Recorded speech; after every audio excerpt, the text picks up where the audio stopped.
So, have you ever heard the argument that XRP ever goes to $100 or even $1,000, there won't be enough liquidity, everybody would sell, the price would collapse?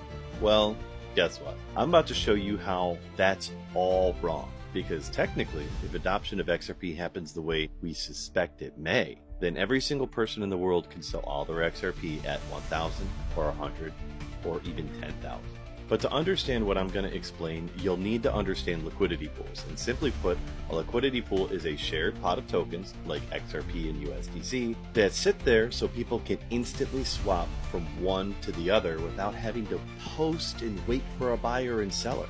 It just speeds up and automates the buying and selling of assets. While XRP uses liquidity pools all over the place, Ripple also provides a service for institutions called on-demand liquidity, or ODL. And with this ODL system, XRP is and will be bought and sold instantly for each transaction, creating what's been playfully referred to as infinite liquidity. So you make a transaction with XRP and it's reused 5 seconds later for a different transaction. So the same token of XRP can process hundreds of transactions in a single day. Now imagine Ripple's ODL scales to even 10% of SWIFT's volume in cross-border payments. The DTCC utilizes XRP as well as other institutions and derivatives all happening at once. So massive adoption's happening.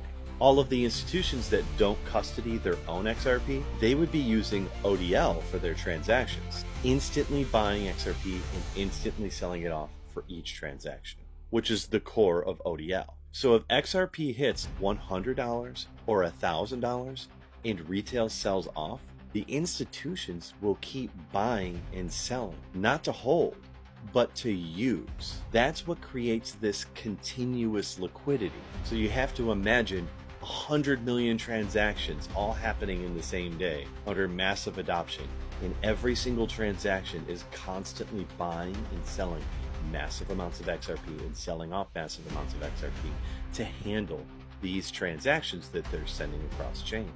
That's infinite liquidity. Plus, add in automated market makers and Ripple's liquidity hub, and now you've got a liquidity on tap 24/7. And as a side note, institutions have two options with XRP liquidity. They can use ODL, where they buy and sell instantly, but get charged an exchange fee. Or they can own their own XRP and custody it and use it for liquidity.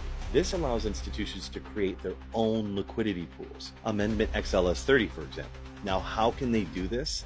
They custody their XRP, and Ripple just so happens to own Medico and standard custody, companies in which institutions can custody their crypto with Ripple.